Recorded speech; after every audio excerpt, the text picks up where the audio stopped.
Now we will talk about the subject, form and function and predicates form and function. अब हम बात करेंगे subject की क्या फॉर्म होती है और क्या फंक्शन होते हैं, और अगले में बात करेंगे प्रेडिकेट के क्या फॉर्म होते हैं और क्या फंक्शन होते हैं. तो firstly we will discuss about subject. Subject की अगर हम बात करें तो पहली चीज होती है इट इज अ नाउन और अ नाउन फ्रेज. सब्जेक्ट जैसा कि आपने इस सेंटेंस में देखा, या तो ये नाउन होगी या नाउन फ्रेज होगी.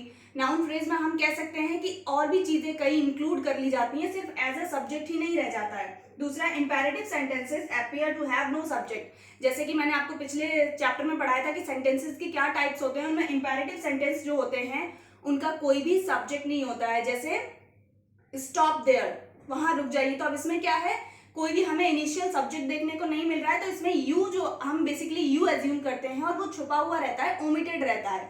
नेक्स्ट अगर हम बात करें, interrogative sentences have subject after verb. Interrogative sentences जैसा कि मैंने आपको बताया था, तो उनकी अगर हम बात करें तो इंटेरोगेटिव सेंटेंसेस में हमेशा जो सब्जेक्ट होता है वो वर्ब के बाद आता है, क्योंकि आई ऑलरेडी टोल्ड यू, या तो स्टार्टिंग में हेल्पिंग वर्ब होगी या WH वर्ड होगा, उसके बाद जो आएगा that will be called our subject.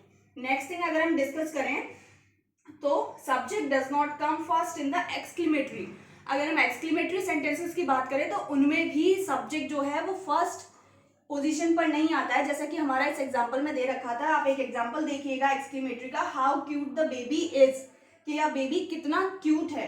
अब इसमें जैसा कि आप देखें, सबसे पहले हाउ और व्हाट मैंने आपको बताया था कि स्टार्ट होता है how cute the baby is.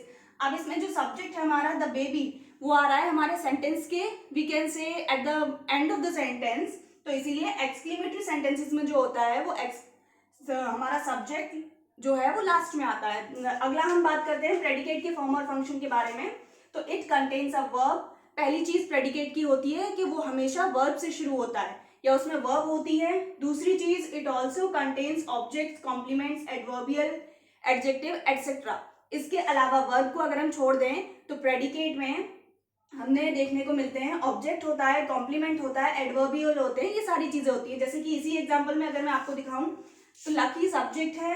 Verb की बात करें जैसा कि है ना, इट कंटेन्स अ वर्ब, तो प्रेडिकेट में हमेशा वर्ब होता है. तो आपको ये दिखाई दे रहा होगा प्ले, तो ये क्या है यहाँ पर, दैट इज वर्ब. अगला हम बात करते हैं इसी के अकॉर्डिंग, इट कंटेन्स ऑब्जेक्ट.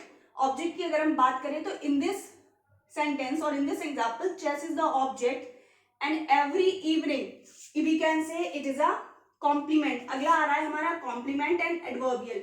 इसके एग्जाम्पल आप देखिएगा, दिस प्लेस लुक्स फेमिलियर. यह जो प्लेस है वो फेमिलियर नजर आ रही है हमें, तो इसमें जो फेमिलियर हमारा आ रहा है दैट इज कॉम्प्लीमेंट.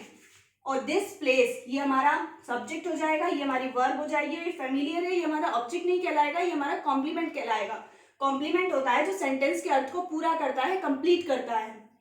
अगला example, Riya met Siya in the park. Riya की मुलाकात सिया से पार्क में होती है.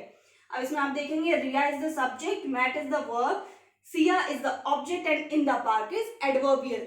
एडवर्बियल की अगर हम बात करें तो वो एडवर्ब का ही एक पार्ट कहलाती है. तो इसमें इन द पार्क क्या है हमारा, एडवर्बियल.